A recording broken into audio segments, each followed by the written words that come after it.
Discuss these latest developments now with Sultan Barakat, Professor of Public Policy at Hamad bin Khalifa University here in Qatar. So Trump and Netanyahu meeting at the White House as we speak. It's been an hour or so.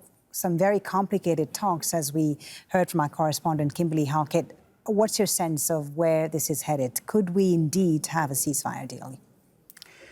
I think it's possible. Probably it's the closest we got in the last few months. But we have to keep in mind there's really nothing new on the table. All what they're doing they're shoveling the priorities. And the 21-point plan that the Americans have of the 21 points, they've been talked about in different ways for a long time. What is important now is the sequencing of those points. For example, from Hamas' point of view, they wanted Israel to have a ceasefire, then they withdraw. They used to insist on the 1967 border withdrawal. And then there will be a release of hostages and prisoners, exchange of prisoners, etc., etc. Now what they're talking about is slightly different sequencing. They're talking about an announcement of a ceasefire, which is not necessarily permanent.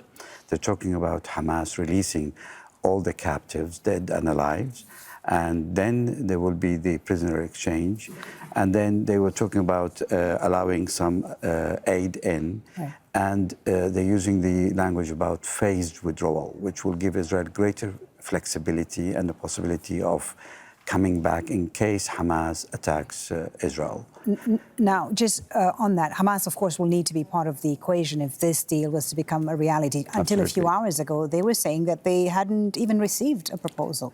Where does that stand? Well, they've not received anything because there is no medium to receive through it. I mean, Hamas does not speak to the United States directly, nor do they speak to us. The Qataris are there, and the Qataris have made it clear they have conditions for re-engaging in the mediation process. And one of those conditions was a public apology and a commitment from Israel never to attempt what they did a couple of weeks ago. Now, until now, Netanyahu has not really given in on either. He's not apologized to the Qataris, nor did he publicly commit to not repeat it. In fact, he did the opposite. He doubled down. Both in the Security Council meeting, his ambassador talked about pursuing every member of Hamas, whoever they happen to be, implying that that includes Qatar. And then Netanyahu, in his meeting with Rubio also last week, repeated the same threat. So I suspect the first step I think Trump will have to get done today is to get the Israelis to maybe restore the relationship with Qatar to a level where they are able to carry the message to Hamas and to maybe work with them on developing those priorities. Okay, Sultan, thank you for now. Thank you very much for sharing your thoughts with us. We'll keep an eye, of course, on all these developments with you throughout the evening here on Al Jazeera. Sultan Barakat. Meanwhile,